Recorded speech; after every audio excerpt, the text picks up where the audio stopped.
Et je tenais justement à vous parler de ce travail que j'ai effectué sur Jacques Villon.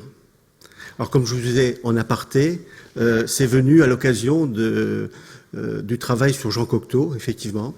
Et c'est mon éditeur qui m'a demandé d'aborder les artistes qui ont œuvré dans la cathédrale de Metz.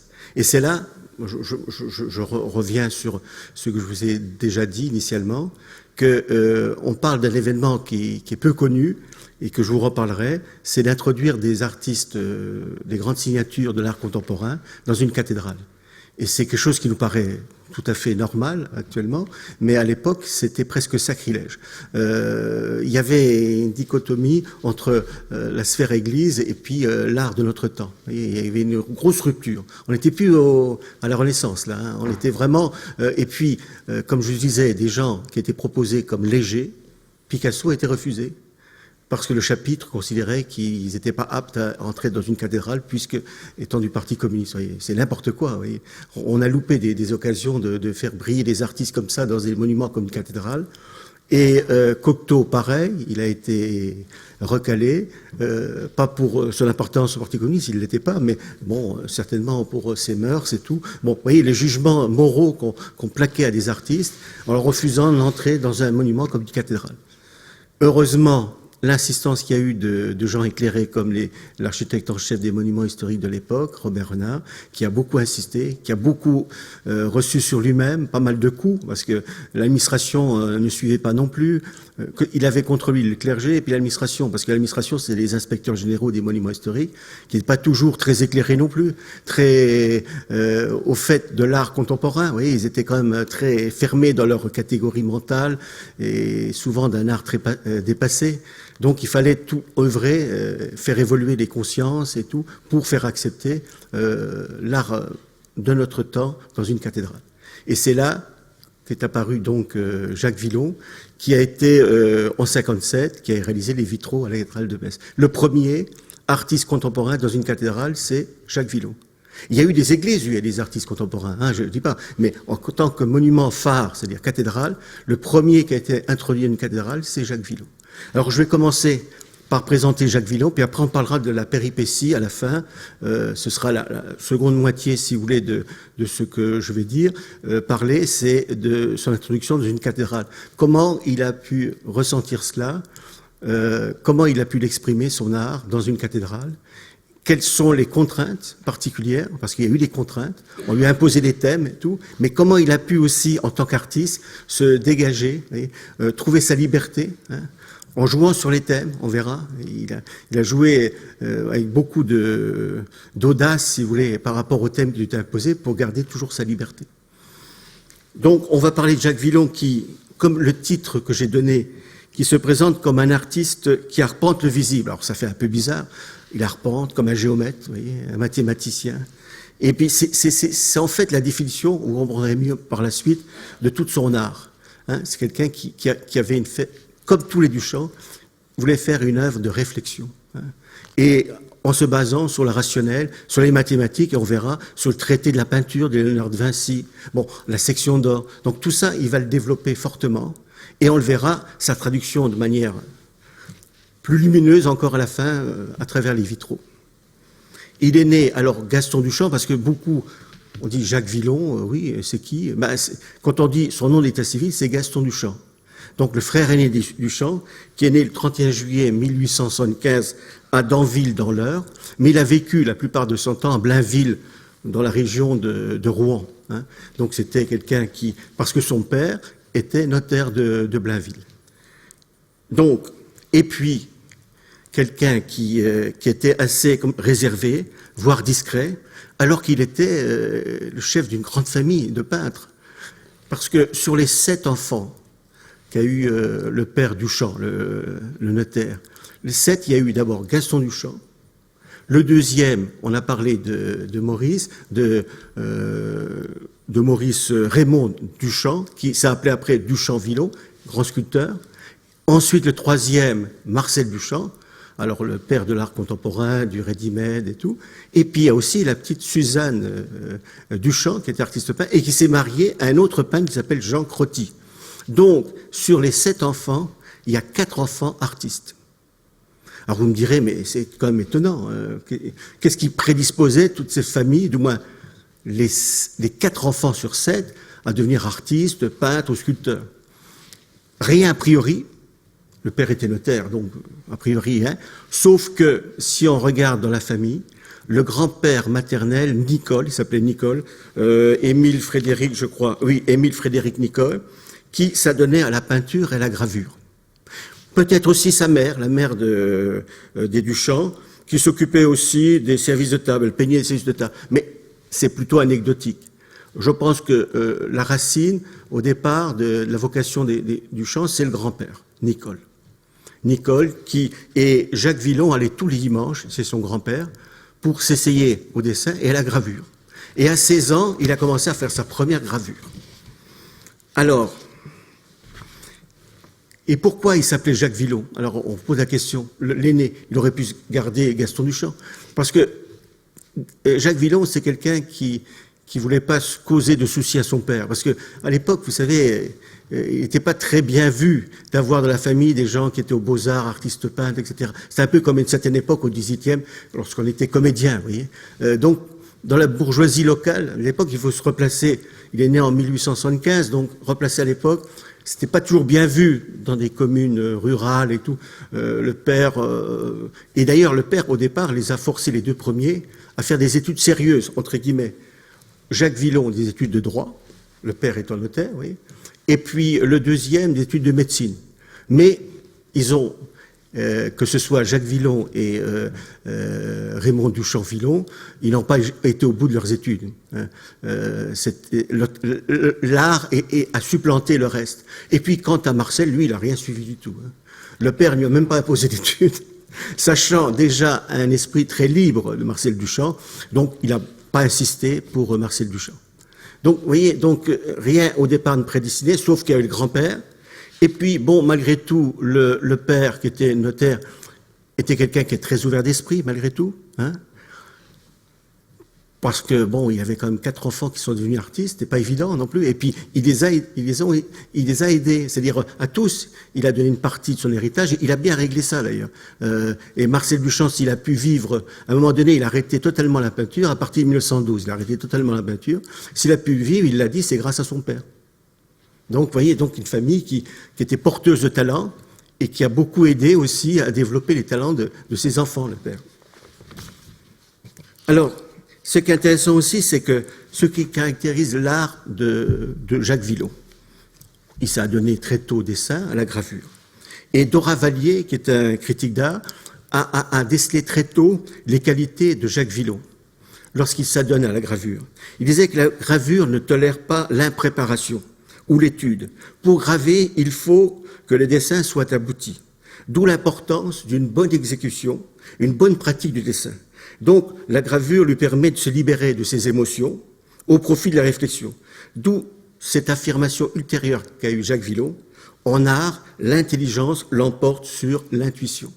Et alors, Marcel Duchamp, il se rappelle très bien de son frère aîné, lorsque il voyait se livrer frénétiquement à ses multiples dessins. Et même lorsque Villon dessinait d'une manière si naturelle que disait Marcel Duchamp, si l'inspiration lui venait, sans qu'il eût un crayon sous la main, il se mettait à tracer la scène dans l'air avec ses doigts. Vous voyez.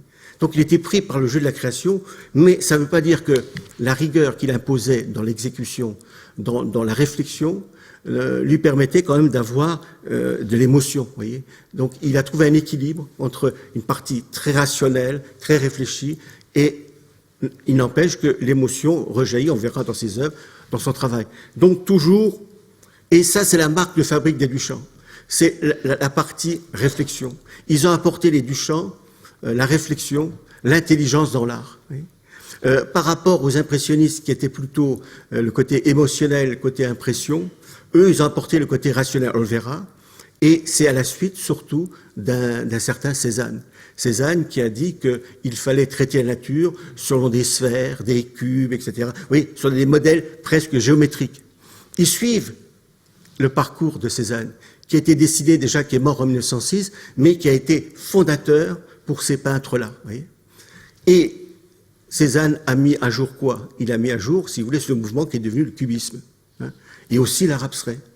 Donc, dans la suite, les frères Duchamp ont suivi ce cheminement. Et alors, si on reprend Jacques Villon, il s'installe à Paris en 1895 à Montmartre.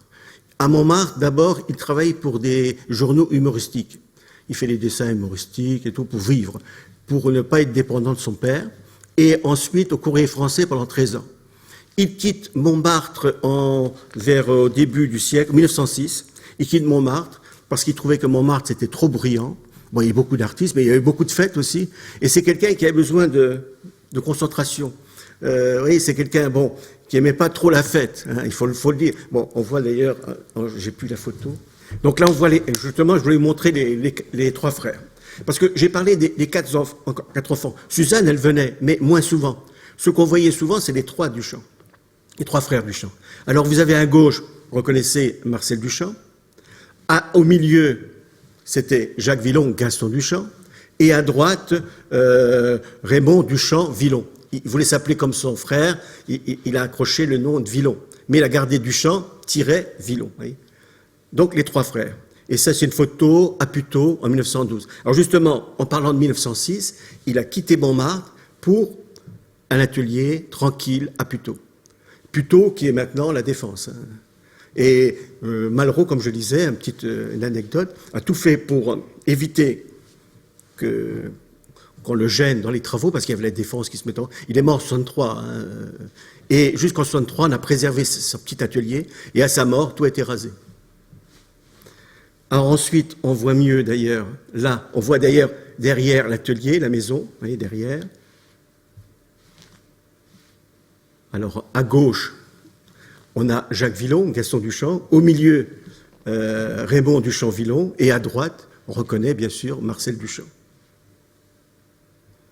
Là, c'est plus tard, il est déjà âgé, on voit Jacques Villon s'adonner, donc il dessinait sur la toile d'abord, hein, il faisait l'esquisse, il travaillait l'esquisse d'abord, avant de peindre. Donc quelqu'un toujours très minutieux, très ordonné, qui réfléchissait. Et là, on le voit âgé aussi avec Marcel Duchamp. Donc ils étaient toujours en lien, malgré des directions très différentes, surtout que va adopter Marcel Duchamp par rapport à la peinture de son frère aîné. Ils ont resté une grande proximité. Et pas seulement parce qu'ils se sentaient bien entre frères, mais même, il avait beaucoup d'estime pour son frère aîné, Marcel Duchamp. Son travail, il l'épatait. Et donc, c'est pas quelque chose qui signifiait rien pour lui, au contraire. Donc, alors, on va voir la suite. Là, on le voit un peu plus tard. Ah oui, ça, c'est... Vous voyez, on parlait justement de la précision du dessin. Oui. Propre, on dirait presque de la gravure. Voyez, et on voit déjà la volonté de Villon de maîtriser vraiment, voyez, comme un ordre mathématique, voyez, le visage du personnage, etc., par une configuration très géométrique toujours. Donc avant le cubisme déjà, c'est avant le cubisme, hein, il avait déjà cette intuition de mettre les choses au carré, voyez, de cerner bien les choses et de vouloir ordonner le portrait ou le personnage. Bon, ça c'est... Ensuite, on verra le cubisme. Alors ce qui est marrant, c'est qu'il y avait les frères Duchamp qui étaient après regroupés autour à Puteaux, comme on a vu les photos, mais pas seulement les frères Duchamp, il y avait d'autres qui vont suivre, d'autres artistes qui vont suivre Marcel Duchamp et surtout Jacques Villon, Marcel Duchamp et Maurice Duchamp-Villon. C'est le tchèque Kubka, l'anglais Tobion, aussi Glaise, Metzinger, Picabia et bien d'autres, comme Léger même, Lafresnais et le Fauconnier. Donc beaucoup d'artistes vont suivre les frères Duchamp. Alors ce qui est marrant, c'est qu'à cette époque, il y a eu une révolution. Ils ne se rendaient même pas compte d'ailleurs, en 1907, il y a eu la révolution, c'est-à-dire à Montmartre, sur l'autre colline, il y a eu une opposition de deux collines, ça c'est important à dire. Il y a la colline de Puteaux, il est frère Duchamp, puis la colline de Montmartre avec qui? Avec Braque et Picasso. Et c'est la colline de Montmartre que naît le cubisme en 1907 avec justement l'œuvre magistrale Les Demoiselles d'Avignon, 1907. Alors ce qui est incroyable, c'est que les frères Duchamp, ils vivaient en vase clos, ils s'occupaient pas du tout, ils n'avaient aucun contact avec Braque ni Picasso. Ils vivaient dans leur monde à eux, sans contact. Or, Ils ont pu voir ces œuvres-là, dont celle que vous voyez là, Notre Demoiselle d'Avignon, à la galerie Kahnweiler, et ils ont pu voir des œuvres justement de Picasso et de Braque. Les frères Duchamp n'échappent pas à l'attractivité. Ils sont vraiment séduits. Et puis le plus séduit, c'est Jacques Villon, qui est complètement tombé à la renverse. Il veut dorénavant plier, comme il dit, le visible au visuel. Et tel un géomètre, arpenter le visible. C'est là vient l'expression. Tel un géomètre, il veut arpenter le visible, à la manière justement du cubisme. Et le cubisme, c'est un terme qui est apparu grâce à Matisse, lorsqu'il parlera de cube à propos d'une toile de Braque au Salon d'automne en 1908. Donc, vous voyez, il y a un mouvement qui se dessine sur l'autre colline qui s'appelle le cubisme. Mais c'est le cubisme qui est totalement... On verra ce que vont faire les frères Duchamp. Ça, c'était à l'époque une toile qu'avait peinte, comme s'appelle, Jacques Villon. Il n'était pas encore sous l'influence du cubisme. Il s'appelle Sonate. C'est plutôt une toile... non, c'est pas Sonate, excusez-moi, c'est la Grande Dame en bleu. La Grande Dame en bleu, c'est plutôt une inspiration, on voit, néo-impressionniste. Donc on n'est pas encore dans le cubisme. C'est juste avant la révolution cubiste. Là, c'est la première fois, la première œuvre cubiste, c'est celle de son frère Marcel Duchamp. Il s'est inspiré, on voit, du mouvement qui était généré par Picasso et Braque, mais c'est un cubisme encore léger, évanescent. Vous voyez, c'est la première toile, je crois que c'est de 1911, Sonate, créée par Marcel Duchamp. Première œuvre cubisme des Duchamp. Donc l'électrochoc a beaucoup joué du côté de Jacques Villon. Il voulait un ordre géométrique, comme je disais, semblable à Cézanne, et plus loin dans le temps aussi remonter à Poussin et Léonard de Vinci. Il voulait un ordre, comment on appelle ça, qui soit académique, qui soit posé. Il ne voulait pas un art qui soit évanescent, il voulait un art qui repose sur du solide, une construction solide. Et c'est pour ça qu'il trouvait beaucoup de choses intéressantes au niveau du cubisme, et le cubisme qui est en fait la traduction de ce qu'avait voulu Cézanne. À sa mort, il disait « traiter la nature par le cylindre, la sphère, le cône, le tout mis en perspective ». Et tout ça, ça convient parfaitement aux frères Duchamp, et à Villon en particulier, et un vrai cubisme qui nous ramène au rationnel, à un ordre classique. Et ça va plus loin, parce que si Cézanne, lui, il suit la nature, Jacques Villon va aller plus loin que la nature. Il se cantonne plutôt du côté même de Descartes, c'est-à-dire du côté un retour du rationnel et d'un vrai classicisme. Et tout ça pour permettre une relation entre tradition et modernité. Pour résumer, le cubisme offre aux frères Duchamp et à Jacques Villon quelque chose, un outil formidable pour permettre justement de concrétiser leur façon de mettre de la pensée dans l'art, tout simplement. Si on veut traduire ça comme ça, c'est mettre de la pensée dans l'art, mettre une architecture dans l'art, une ossature qui tienne et qui soit pérenne. Alors, justement, c'est là que je viens à la grande distinction entre les deux cubismes. Le cubisme de Montmartre, c'est un cubisme, alors justement, je vais le remettre là, on voit les Demoiselles d'Avignon, où l'origine, c'est plutôt l'influence des masques africains, des arts premiers. On voit bien ici, vous voyez, les masques, vous voyez, c'est des masques africains. Or, le cubisme des frères Duchamp, c'est autre chose comme origine. C'est plutôt quelque chose, une approche plutôt positive, scientifique, rationnelle. Vous voyez, c'est pas du tout les arts premiers. Oui. On verra d'ailleurs les œuvres de Jacques Villon. Attendez, là. Alors ça, c'est l'œuvre maîtresse de Jacques Villon, 1913, Les soldats en marche.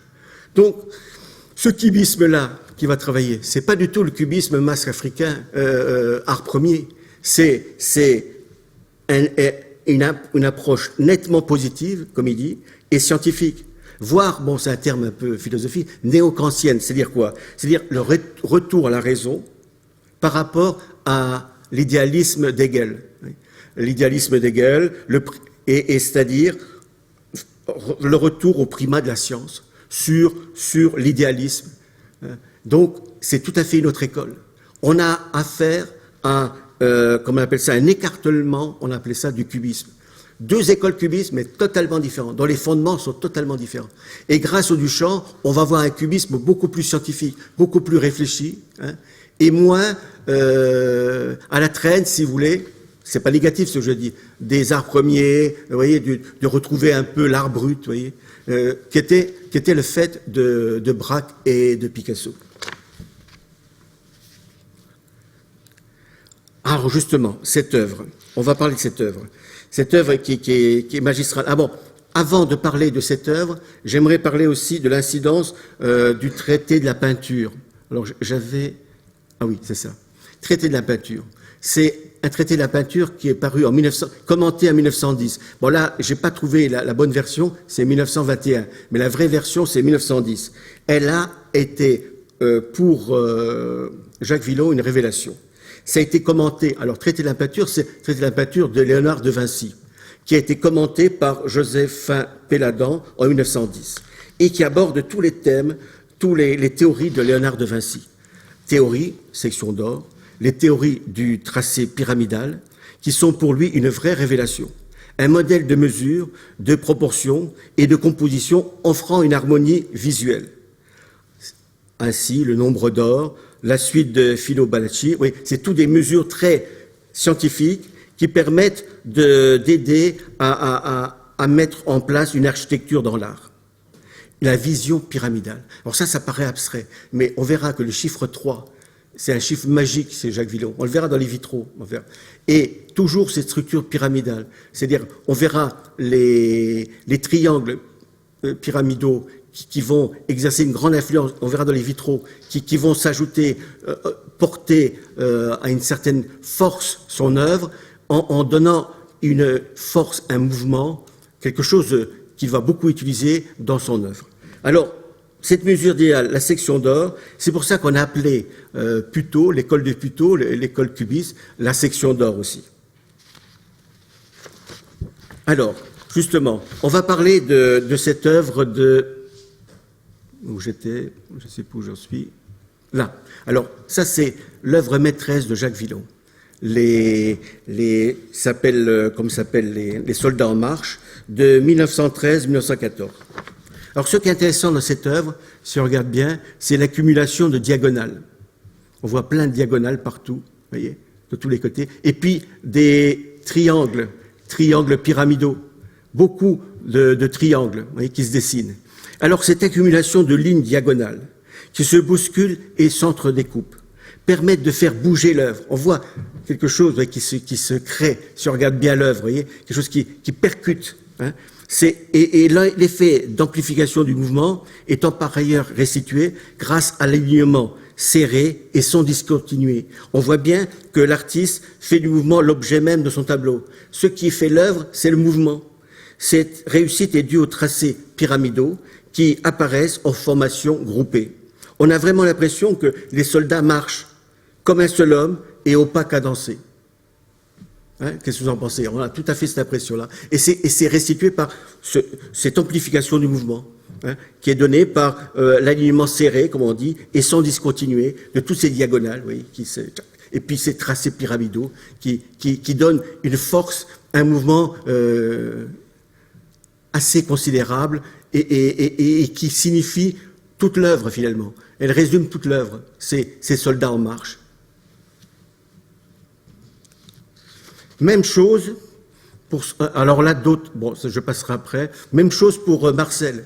Alors vous connaissez, c'est le nu descendant l'escalier, en 1912 qu'il a créé ça, Marcel Duchamp. On est dans la même veine. Vous voyez, j'ai parlé de Jacques Villot. Lui, il a dessiné aussi le mouvement, vous voyez, mais un mouvement qui est plus proche de la chronophotographie de Marais. Et ça va déranger certains membres de la section d'or de Puteaux, qui vont le faire reprocher d'être trop près des futuristes, du mouvement futuriste italien. Bon, un reproche qui est pas très fondé et qui a beaucoup blessé Marcel Duchamp. Et à partir de 1912, il a quitté le groupe. Bon, il avait toujours des relations avec ses frères, mais il a quitté le groupe, il a arrêté même de peindre vraiment de manière traditionnelle. C'est le moment de sa rupture, c'est le nu descendant l'escalier.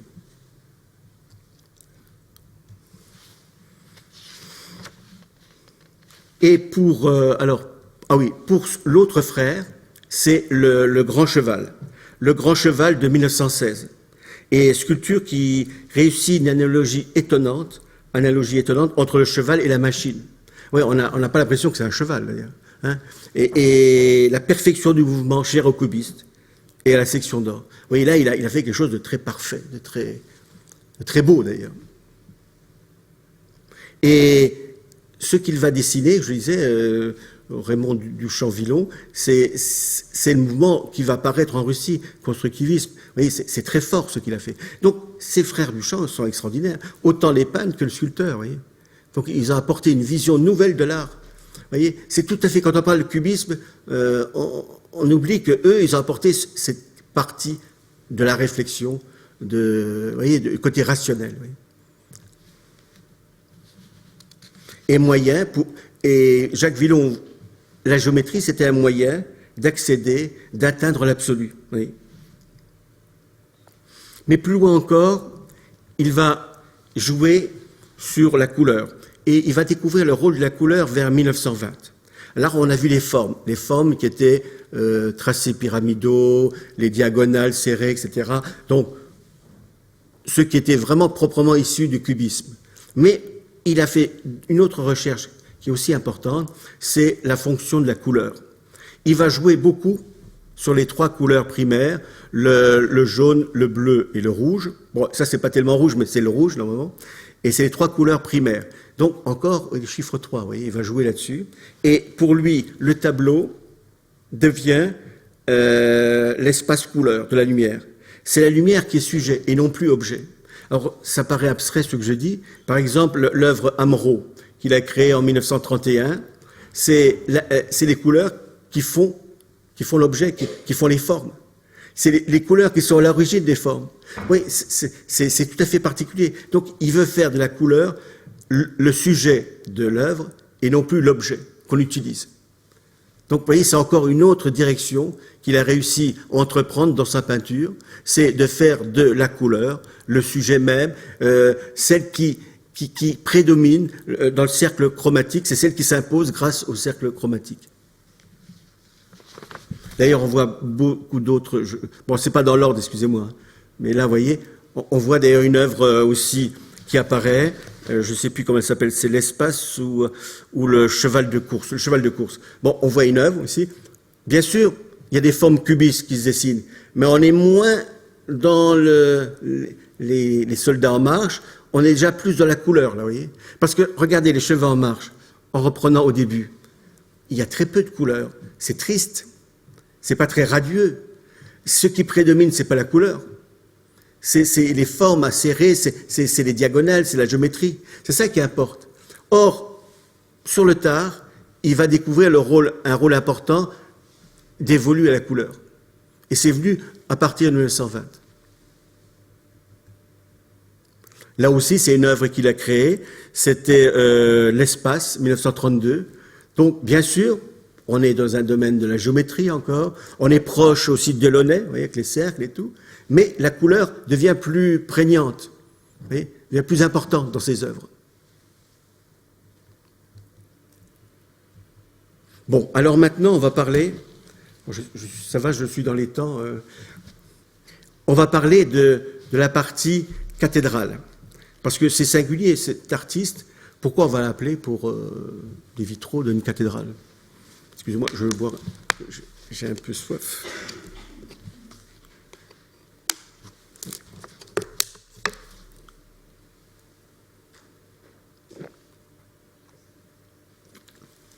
Là, voici la cathédrale de Metz, 44. Il y a eu pas mal de destructions. Bon, on ne voit pas les destructions qui ont eu lieu sur la cathédrale, mais il y en a eu pas mal. Donc, comme je disais, des vitraux, des baies entières éventrées. Ça castagnait pas mal, en 44 côté est, à Metz. Pas seulement, parce que côté de chez vous aussi, ça a dû aussi... Mais là, la cathédrale a beaucoup souffert. Donc, ce qu'on faisait à l'époque, c'est pas du rustinage, mais on faisait du pastiche. C'est-à-dire, on va voir une œuvre ici, voyez, ce qu'on faisait, là, en 55, les fenêtres hautes, on voyait les fenêtres hautes. Attends, je ne sais pas si on peut agrandir. Oui, on va agrandir. Je vais agrandir. Vous voyez ce qu'on faisait, de genre de de création. Mais on n'est pas la seule cathédrale à avoir ça. Hein. Beaucoup ont été malheureusement touchés par ces mouvements de... Oui. Donc on faisait quoi? On faisait du conformisme, on faisait du Saint-Sulpicien, des évêques, vous voyez. Il n'y a rien, c'est surfait. Vous voyez, c'est pas l'art de notre époque, ça. Vous voyez. Bon, ça fait plaisir peut-être à des gens croyants qui n'ont pas beaucoup de, vous voyez, mais celui qui est un peu sensible à l'art contemporain, à l'art moderne, c'est figé, comme vous voyez. Bon, c'est gentil, ça rentre bien dans une cathédrale, mais des gens comme le père Couturier, regardez. Alors lui, c'est le père Couturier, Alain Couturier, qui était bon, il n'est pas habillé en dominicain, mais c'est un dominicain. Et c'était aussi un peintre. Il a dit, arrêtons de faire des conneries, faisons appel aux artistes de notre temps. Et dans la revue des années 50, il était quand même une voix importante de l'Église, mais la partie éclairée de l'Église, qui a dit, maintenant renouons avec le passé glorieux de l'Église, de la Renaissance, on faisait appel à des grands génies de la peinture, et donnons à nos cathédrales les plus grandes signatures de notre temps. C'était intéressant comme vision. Mais alors le problème, il va se heurter à pas mal d'obstacles. Ça, c'est Robert Renard, qui est l'architecte en chef des monuments historiques à Metz, qui lui était aussi peintre.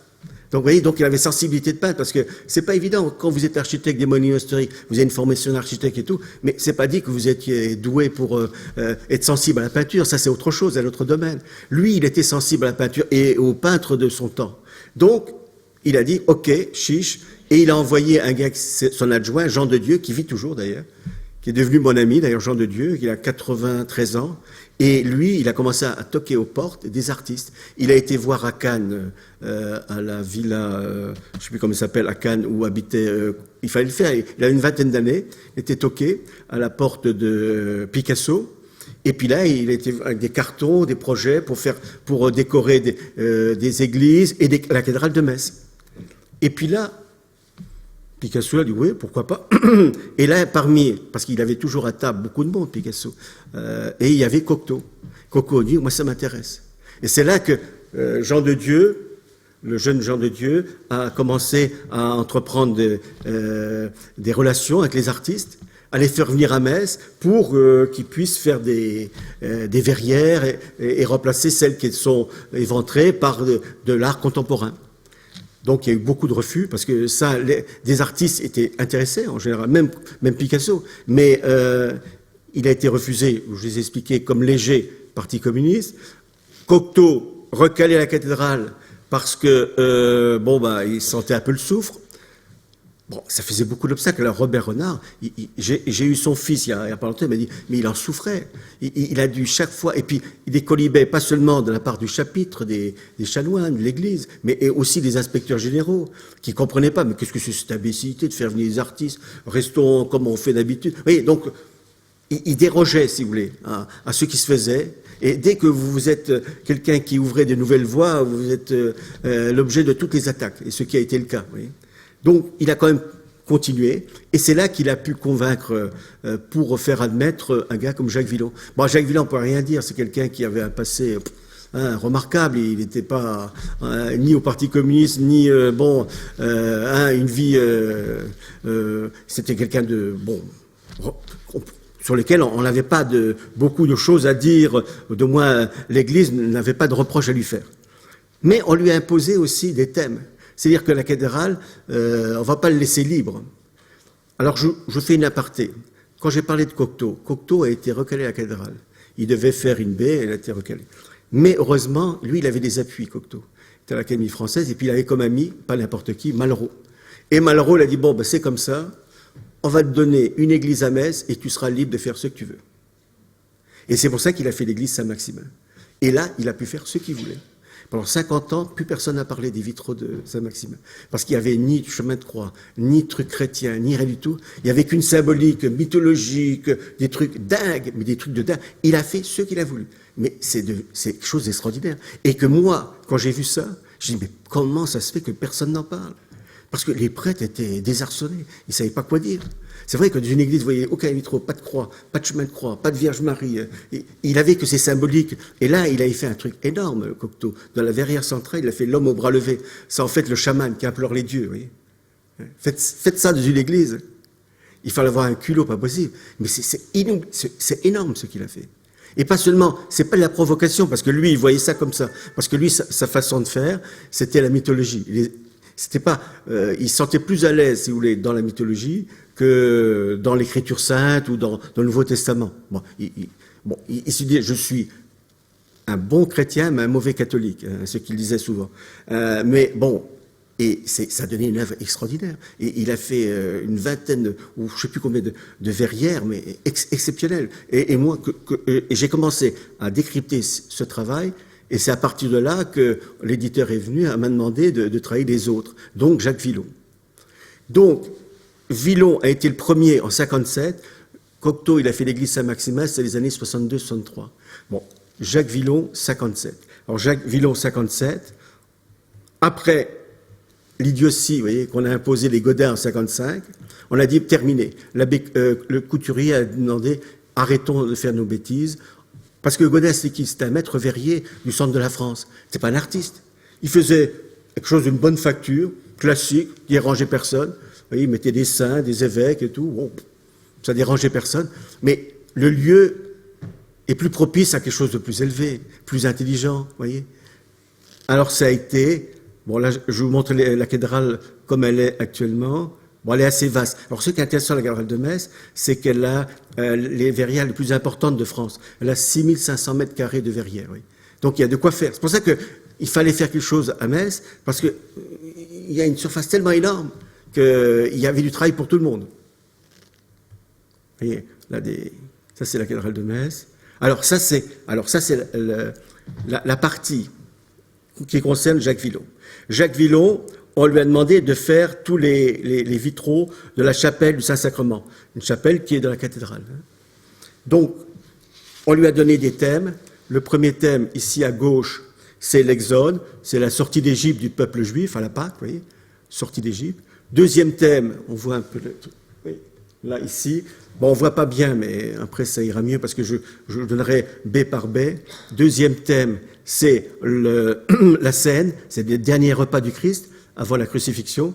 Troisième B, c'est la crucifixion, avec le soldat qui donne le coup de la lance du côté du Christ. Vous voyez. Quatrième scène, noces de Cana, qui transforme l'eau en vin. Et cinquième scène, on voit moins bien, mais on le verra mieux après, c'est le mont de l'Horeb. Le mont de l'Horeb, c'est le passage où, dans le désert, Moïse, avec un bâton, tape le rocher pour faire jaillir de l'eau. Bon, ça, c'est les thèmes de l'Ancien Testament. Bon, on voit mieux maintenant. Ça, c'est le premier thème, c'est sortie d'Égypte. Alors, j'essaierai peut-être de faire un peu, d'agrandir, ce serait pas mal.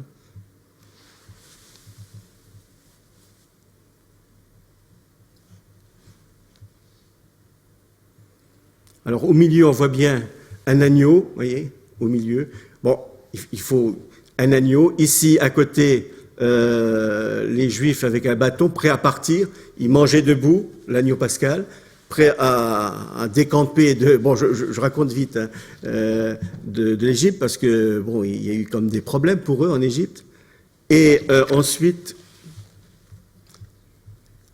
alors, ça c'est...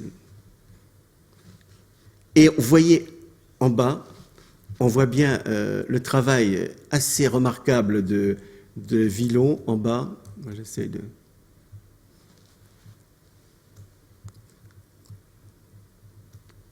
J'essaie de vous donner ça. Un travail serré. Vous voyez, il travaille beaucoup. J'arrive pas à descendre. Il travaille beaucoup avec comme ça s'appelle, la géométrie, comme j'ai dit. Et on voit d'ailleurs... je vais reprendre... Vous voyez, en bas, en dessous de l'assiette où il y a dans l'agneau pascal, on voit toute l'accumulation aussi de diagonales, de formes géométriques très acérées, des triangles, des isocèles et d'autres, voyez, beaucoup d'accumulation créée pour le mouvement, parce que les Juifs, là, dans cette scène-là, étaient sur le départ d'Égypte. Donc, ils s'alimentaient en vitesse du repas pascal, le dernier repas pascal, pour sortir d'Égypte et se dépêcher parce que Pharaon risquait justement de leur faire encore des misères. Donc ils étaient prêts sur le départ. Et c'est par l'accumulation de formes géométriques, on voit dans le bas, que ça dessine aussi un mouvement. Vous voyez. Donc on est toujours dans la même thématique.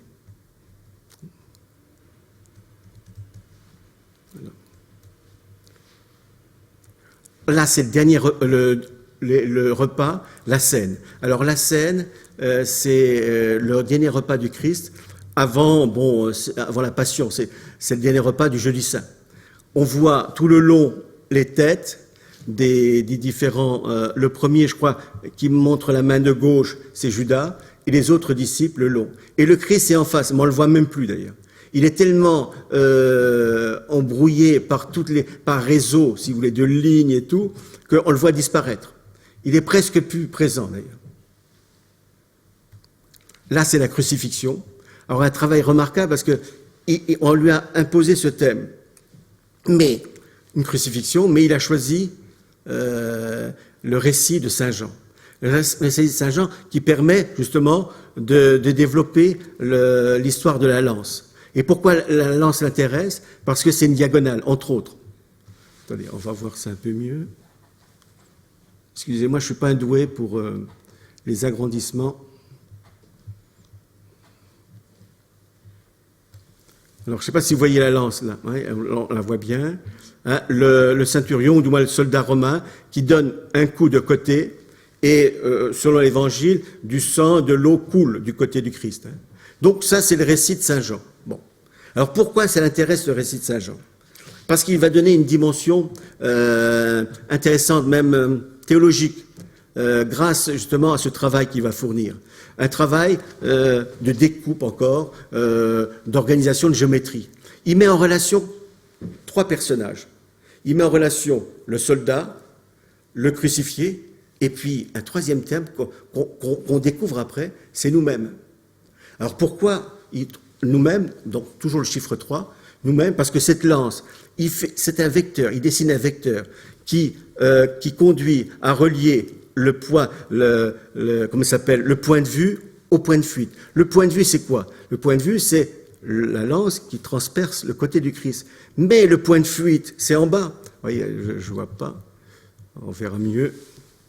Le point de fuite, c'est en bas. C'est quelque chose qui descend vers nous, qui nous atteint à nous aussi. Donc, il relie le spectateur au divin par la lance, par le phénomène de la diagonale.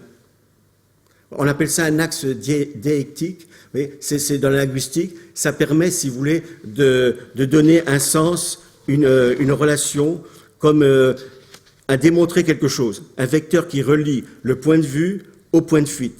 Cette lance transperce le Christ par le haut et également le spectateur par le bas, c'est le point de fuite. Donc ça permet la liaison avec le divin par l'intermédiaire du Christ transpercé. C'est pour ça que je disais que le cubisme de Villon, dans cette œuvre, conduit à une résonance tout à fait théologique, donne un sens théologique. C'est-à-dire cette œuvre qui est banale, qui est le récit de Saint Jean, il leur donne une autre direction plus intime pour le croyant, parce qu'elle nous permet de nous transpercer nous-mêmes. Elle nous rapproche de l'œuvre. Et grâce justement à cette diagonale. Donc c'est un spécialiste des diagonales, hein. On l'a vu déjà dans les soldats en marche et tout. Donc ici, dans ce travail du vitrail, il a joué là-dessus. Perspective de la lance. Il y a d'autres choses aussi que c'est intéressant. C'est que le chiffre 3 qui revient souvent dans son travail, les positions du bois aussi. Le bois est utilisé, les Juifs qui sortent d'Égypte, avec le bâton. La croix, c'est un bâton horizontal et vertical. Et puis, il y a le rocher de l'Horeb qui est horizontal. Vous voyez, trois formes d'utilisation du bâton. La lance du Christ, comme j'ai dit, qui met en relation trois personnes, c'est-à-dire le soldat, le crucifié, puis le spectateur. Et ensuite, principalement, on verra dans beaucoup d'œuvres, il utilise les trois couleurs primaires, c'est-à-dire le bleu, le rouge et le jaune. Oui, toujours on revient à ce souci mathématique du tracé pyramidal, oui, tracé pyramidal, le triangle. Oui. Donc son cubisme ici, il va donner une dimension théologique indéniable. Et pas seulement la perspective de la lance, mais aussi, comme j'ai dit, l'utilisation différente du bois. Alors, dans le vocabulaire un peu spécieux, du moins technique des linguistes, on parle ça d'une chaîne syntagmatique de la croix. C'est-à-dire, on découvre la chaîne syntagmatique de la croix dans les différentes transformations du bois.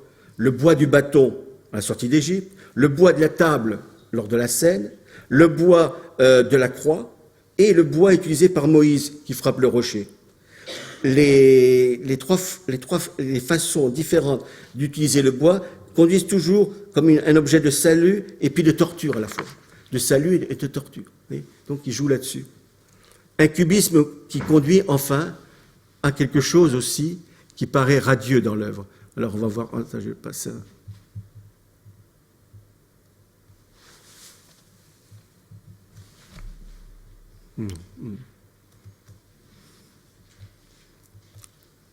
On va regarder. Bon, là, on voit mieux l'effet de la lance. Alors ici, son cubisme, il utilise beaucoup. On voit, c'est la crucifixion. Alors j'ai fait, si vous voulez, le détail du Christ en croix. On a du mal d'ailleurs à distinguer le Christ en croix, tellement qu'il est embrouillé par une architecture d'accumulation de triangles, de formes géométriques les plus... vous voyez, on a du mal à distinguer. Et c'est volontaire ce qu'il fait, parce qu'il voit le cubisme. Il ne faut pas oublier que le cubisme, c'est une école de déconstruction. Parce qu'on voit la déconstruction de quoi? De l'art de la Renaissance, de l'art figuratif. Donc, le cubisme arrive aussi dans un temps donné de la peinture pour déconstruire, pour amener à d'autres formes de peinture, de d'autres directions de la peinture. Ce sera pour certains l'art abstrait, pour d'autres ce sera un autre type de figuration, mais le cubisme c'est aussi une école de déconstruction. Et il l'utilise très bien pour le Christ en croix, pour détruire le personnage, pour dire que le Christ sur la croix a été complètement lacéré, mis en pièces. Oui. Et c'est un dessin qu'il utilise beaucoup, ce travail compliqué, et on arrive du mal même à distinguer le Christ, une forme humaine, dans ce travail. Malgré tout, ça c'est la partie au-dessus de la croix. Il nous donne un monde qui est différent si on regarde bien, parce qu'il faut bien regarder son travail. Attendez, je suis en train de voir, oui, si je peux agrandir, ce serait pas mal. Alors, au-dessus de la croix, c'est bizarre comme construction. On a l'impression d'une architecture, oui. D'une architecture, d'un ordre. Il s'abandonne à une vision tout à fait différente. Au-dessus de la croix, un autre monde, comme un monde en chantier, oui, qui s'apparente à une œuvre musicale presque. On a l'impression qu'il y a des verts, et les couleurs vertes qui apparaissent, qui n'apparaissaient nulle part ailleurs, comme une sorte d'univers radieux qui nous donne à vivre. C'est pourquoi ces vitraux de la cathédrale de Metz ont été comparés à un chant pascal. Certains critiques d'art ont dit, en voyant en particulier cette scène-là, c'est une œuvre qui s'apparente à une œuvre musicale, comme une symphonie. Oui. Donc, qui apparaît déjà à la lumière de la future résurrection du crucifié. Là, au-dessus de la croix, on est déjà au-delà de la crucifixion. On est au lendemain de la résurrection. Il s'approche là de la musique par l'ordre et la liberté qu'il donne à son œuvre, comme il nous libère après la croix, comme la résurrection qui nous libère de la mort, d'une certaine façon. Alors, bien sûr, on a parlé de chant pascal, et Claudel disait que tout le mystère aussi, c'est lorsqu'on ne peut rien dire. Il y a des façons aussi de dire. Le plus beau, il disait, souvent, c'est ce que vous ne comprendrez pas qui est le plus beau. Donc, on n'épuisera jamais totalement une œuvre. On n'aura que des approches différentes, selon notre sensibilité de chacun. Ce que je donne, c'est ma vue à moi. C'est pas de la science. C'est une approche personnelle que je ressens au contact de cette œuvre. Mais cette œuvre nous amène à d'autres choses. Et comme disait Claudel, ce qu'on ne comprend pas, qui est peut-être souvent le plus beau, vous voyez, donc à découvrir encore. Et ce que je voulais vous dire aussi, c'est un témoignage que j'ai eu récemment pour terminer, une approche, quelqu'un justement qui m'a écrit, c'est Jean de Dieu qui était l'adjoint de Robert Renard, donc qui avait été voir en 1952 l'atelier de Jacques Villon à Puteaux. Alors, je vous en parle, mais je ne lirai pas tout, hein, mais ça donne un peu une connotation plus personnelle, une chaleur qui transpire de l'atelier de Puteaux. L'atelier de Jacques Villon à Puteaux n'avait rien d'un atelier somptueux. Il était niché dans une arrière-cour accessible par un passage boueux l'hiver, fleuri l'été, avec des haies en buis taillé. Il est très précis, on voit que c'est un architecte des bâtiments de France, hein, il détaille bien. La première fois que j'ai découvert ces lieux, c'était en compagnie de Fouli Elia, un photographe ami qui souhaitait profiter de mon rendez-vous avec Villon pour faire un reportage de ce peintre, dont la notoriété à cette époque semblait s'établir de plus en plus. L'idée de Durbach, c'est un autre, je ne sais pas si ça vous dit quelque chose, un autre peintre de l'époque, que connaissait bien Jean de Dieu. L'idée de Durbach de proposer à ce peintre la réalisation, c'est Durbach qui a proposé la réalisation d'un programme de vitraux à la cathédrale de Metz, était la raison de mon rendez-vous, et à cette occasion de préciser dans quelles conditions nous pouvions travailler sur ce projet. C'est tout d'abord sa femme qui nous ouvrit la porte, qui donnait sur le jardin commun à d'autres ateliers. Parce que, comme je vous ai dit, il y avait d'autres, Glaise, Kupka, etc., qui accompagnaient Jacques Villon. Il n'était pas tout seul. Oui. Nous entrions soudainement dans l'univers de Villon. Sa femme, petite et maigre, légèrement courbée par l'âge, nous présenta au peintre qui parut affolé d'avoir à jouer un rôle plutôt inhabituel. Il n'aimait pas qu'on le bouscule trop. C'est quelqu'un de discret, il n'aimait pas trop. Bon, brave homme, on voit une 80 années, mais qu'on ne le bouscule pas trop. Vous vous rappelez qu'il a dû quitter Montmartre, il y avait trop de fêtes pour être à la quiétude, vous voyez, de Puteaux. Bon, c'est tout à fait l'homme, il n'a pas changé. Sa femme, petite et maigre, légèrement courbée par là, nous présenta au peintre. Son sourire et sa gentillesse détendent soudainement l'atmosphère. Alors, son sourire et sa gentillesse, je parle de Villon maintenant, détendent soudainement l'atmosphère. Il nous présenta l'atelier tout en acceptant sans difficulté que Fouli Elia prenne quelques photos. Cet atelier ressemblait à l'étalage des puces de la porte de Clignancourt, des tableaux rangés un peu partout, comme une priorité des œuvres de Marcel Duchamp, des piles de journaux par terre ou sur des étagères avec des livres, des objets de toutes sortes, des chiffons, un amoncellement de boîtes et de pinceaux, des plateaux couverts de couleurs, une grande toile sur un chevalet sur laquelle Villon avait peint un énorme bouvard et pécuchet en noir fait avec des pochoirs. Invité à nous asseoir sur des chaises quelque peu branlantes, je développais devant lui le rouleau de canson sur lequel j'avais dessiné les fenêtres de la chapelle du Saint-Sacrement à Metz. C'est sur ces relevés que Villon devait peindre les fameuses maquettes qui sont au musée d'art moderne de Paris, dont le clergé de Metz avait programmé les sujets pour les 5 fenêtres.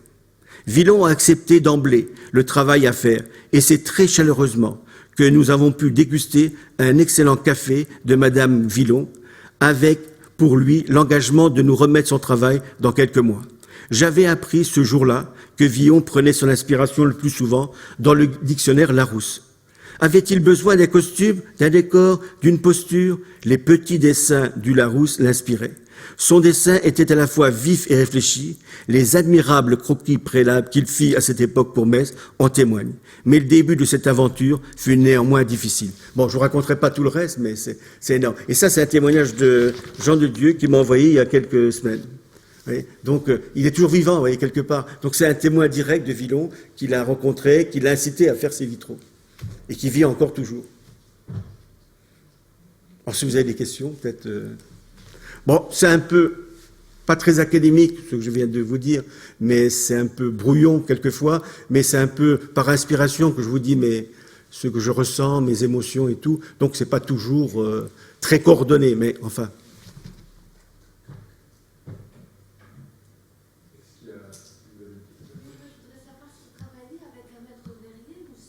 Ah, très bonne question. C'est vrai, vous avez raison. Alors le problème, comment travailler le vitrail? Ben, il n'est pas maître verrier, ni Cocteau d'ailleurs, hein, ni Cocteau, ni Chagall.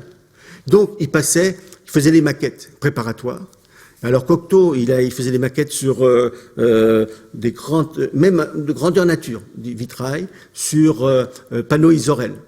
Et il peignait dessus. Et à partir de là, le maître verrier essayait avec...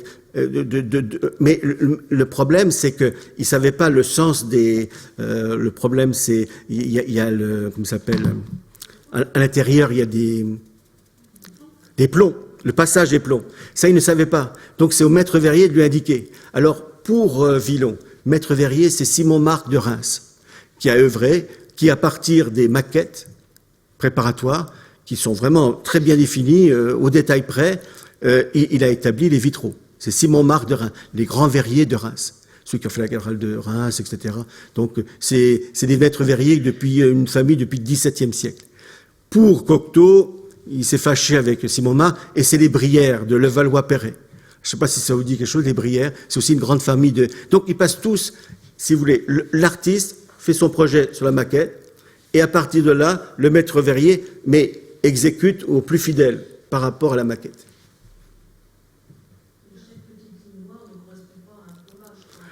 Non, ça c'est volontaire. Ça correspond pas. Ça c'est la volonté. On appelle ça la grisaille. La grisaille, c'est de la peinture mise sur le verre et puis après mis au four à 700 degrés, ça bouge plus. Vous voyez. Donc ça c'est volontaire. C'est la volonté du peintre de vouloir avoir une atmosphère très hachée, très hachurée, un décor arachnéen, vous voyez, une sorte de volonté de proposer quelque chose d'assez complexe. Hein. Ça, c'est l'œuvre de Villon. On voit bien, elle est complexe, elle est très architecturale.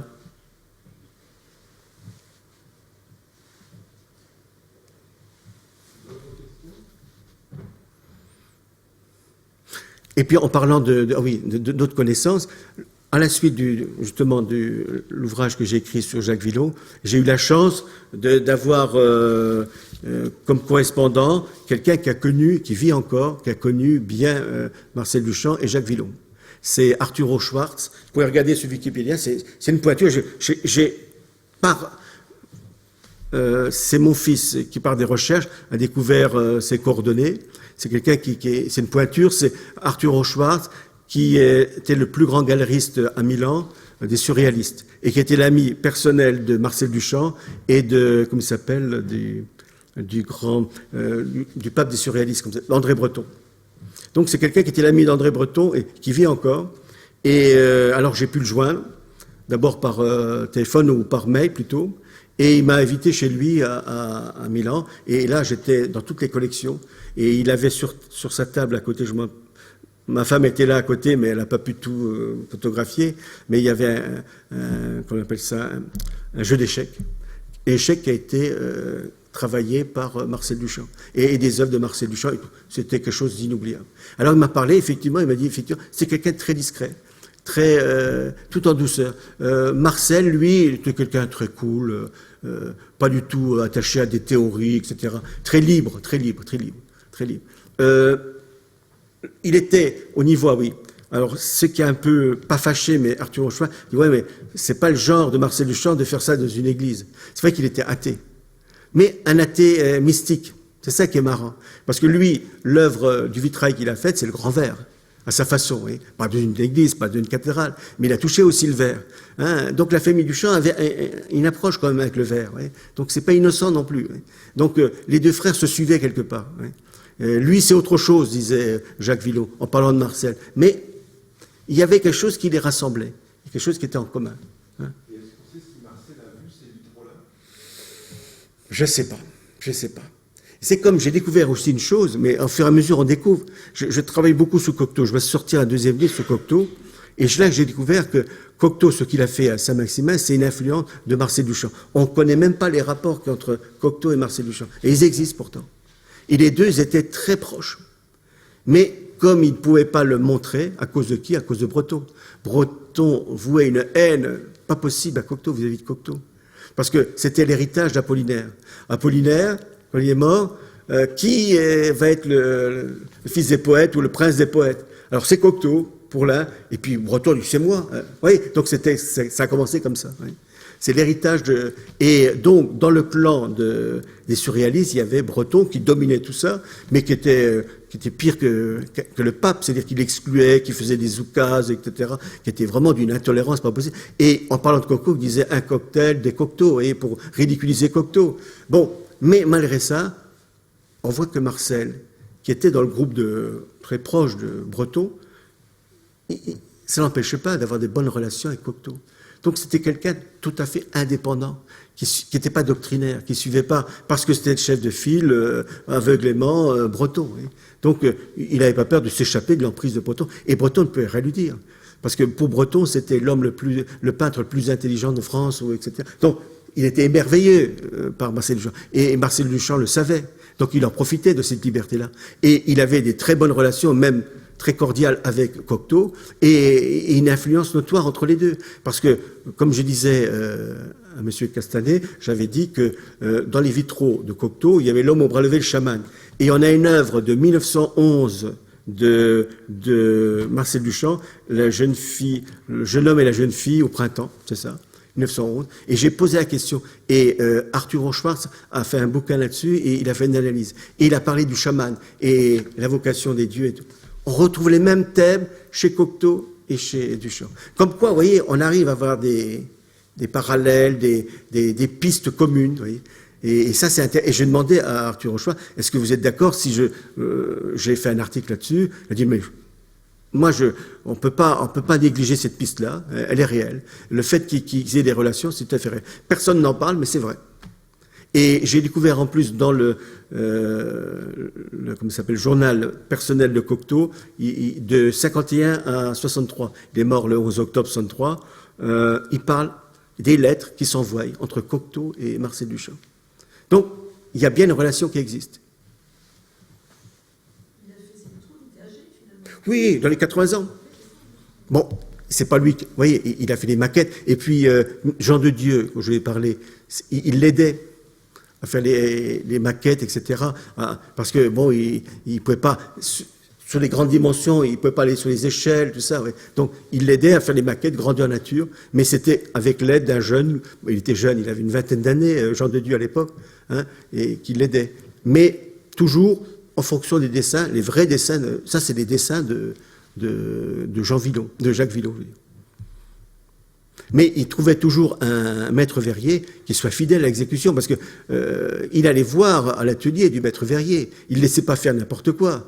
Vous voyez, au niveau des tons appliqués, de la restitution, vous voyez, entre le vitrail et puis la maquette, il y a une grosse différence souvent. Vous voyez. Donc, à l'exécution, il était là aussi. C'était un travail suivi quand même. Hein. C'était pas, on ne pouvait pas laisser comme ça, hop, je vous laisse la maquette, puis vous débrouillez. Oui. Et puis après, il y avait aussi le passage devant les monuments historiques, l'inspection générale. Alors, il y a des inspecteurs qui disent « Oh, c'est quoi cette tâche-là » oui. On voyait le... Bon, il n'a rien... ah oui, justement. Est-ce que je vais dire... Est-ce qu'il l'avait dit oui. Ah oui, l'inspecteur général à la réception des vitraux de la cathédrale. « Je refuse ce panneau de l'agneau pascal. » Beaucoup trop blanc. Vous vous rappelez le truc? L'inspecteur général des monuments historiques, à Villon, un grand peintre, c'est beaucoup trop blanc. Villon, qui était présent, m'a dit alors, je ne changerai rien.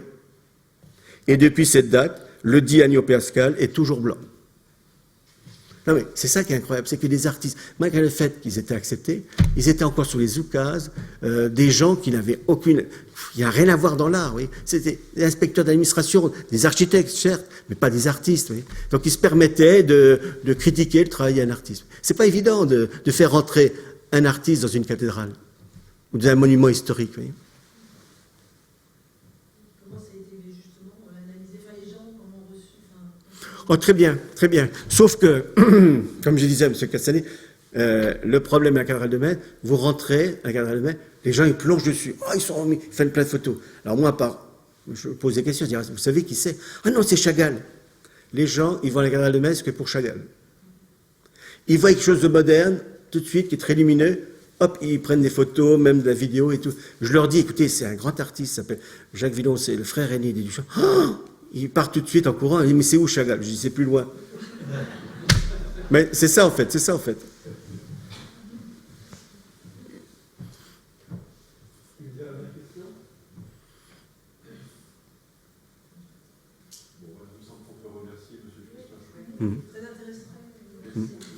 Merci, Seigneur.